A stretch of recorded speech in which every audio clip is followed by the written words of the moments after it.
This question is from Amy, and the question is, what is the process you go through when writing a song? Do the words, melody, or harmony come to you first, or all at the same time? It always happens a little differently, but in general the process is I'm either playing guitar or I'm listening to a record, and an idea comes to me, whether it's some sort of a technical observation I've made about the record I'm listening to, or a technical observation I make about some chords that I'm playing, or it's just I stumble upon something and it sounds good to me. And the second I get the notion that there's a possibility that it could become a song, I get my mini disc player, the same one that I'm talking to you right now through, and I come up with what I sing a melody over what I'm playing, more as just excited about the chords that I'm playing, or maybe the melody was part of the original idea, and I try to think of I'm usually singing some kind of nonsense syllables, and then I find words to fit those syllables, and then I sing those words. I open up my notebook, take my pencil out.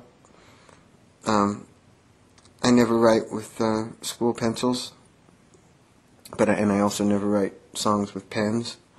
And I write in my notebook. My notebooks are always like art notebooks, like white pages, no lines. And I open up the book, and I write down the first line, and then I press record on the tape recorder. I sing the first line while playing the guitar. Then I stop the mini disc recorder. I think about what the next line's going to be, and I just sort of try to follow a feeling from the beginning to the end. I just record it one line at a time, while constantly playing the whole thing to myself and seeing where that takes me. If I'm stuck at a certain point, I don't know what to do next, I just go back to the beginning and play the whole song to myself, and by the time I get to the part that I had left off at, the next part just comes, and so usually it just flows from the beginning to the end, and sometimes a song can be written in a few minutes, but more normally it takes a couple hours of just refining things and making changing little things about the lyrics to make it make more sense or whatever, and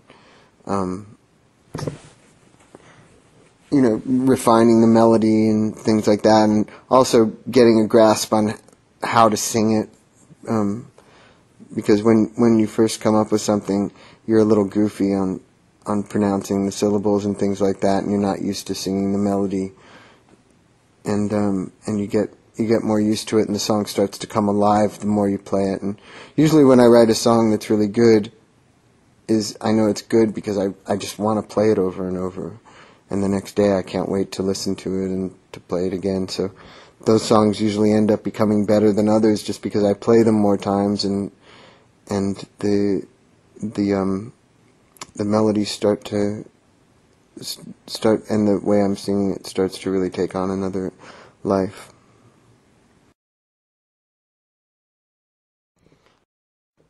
So in response to the second part of the question, I guess it all comes to me at once, but it's pretty rare that the vocal melody or the words will come first in that moment. I mean, it all happens during the course of one sitting, but I think the first thing that sets it off is usually the guitar, or the guitar and the voice together.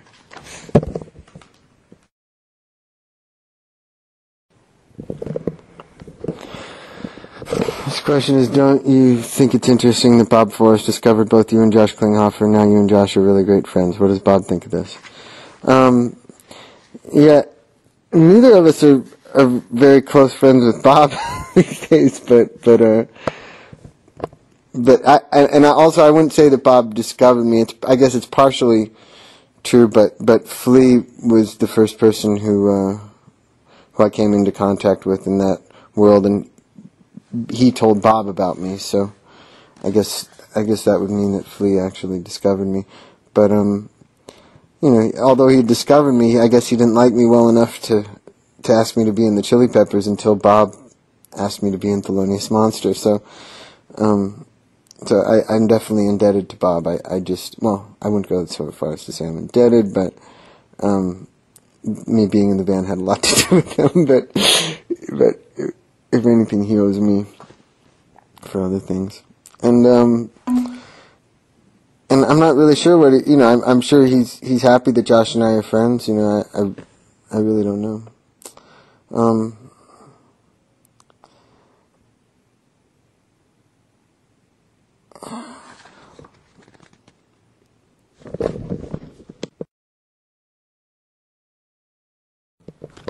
What are some of the things that you and the Peppers tease each other about, or funny things that you guys joke about? We definitely don't tease each other anymore. That was something more years ago. But there's always lots of funny things, but they all just come up in the spirit of a moment or in the spirit of a long conversation, and I guess I can't really think of any running jokes, or if there are, I don't think they would seem funny if I told you about them. But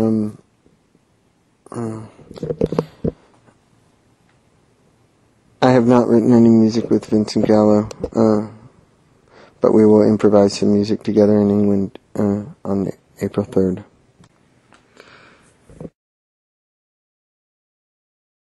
This question is, what RHCP track are you most proud of? Seems like I like the B-sides a lot. I like the song Rivers of Avalon a lot, and I like the song Eskimo a lot.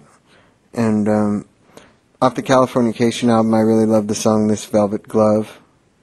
I also really like the B-side from the Scar Tissue single, Instrumental Number 1, Gong Li off the same single. I hope someday we do a B-sides record, because I'm really, in a lot of ways, I'm more proud of our B-sides than I am of our album tracks. What do you think of Santa Monica? Santa Monica is where I first lived when I moved to California, so I love it there. I especially loved it at that time. I love the way the air feels down there, and I love being at the beach. I've actually been meaning to go there more often to run on the beach, because when we finished the By the Way tour, I stayed at a hotel in Santa Monica for a few days and ran on the beach, and I loved it so much. But I just it's kind of a whole day, going down there and stuff. And by the time you get back, it's so late in the day. But I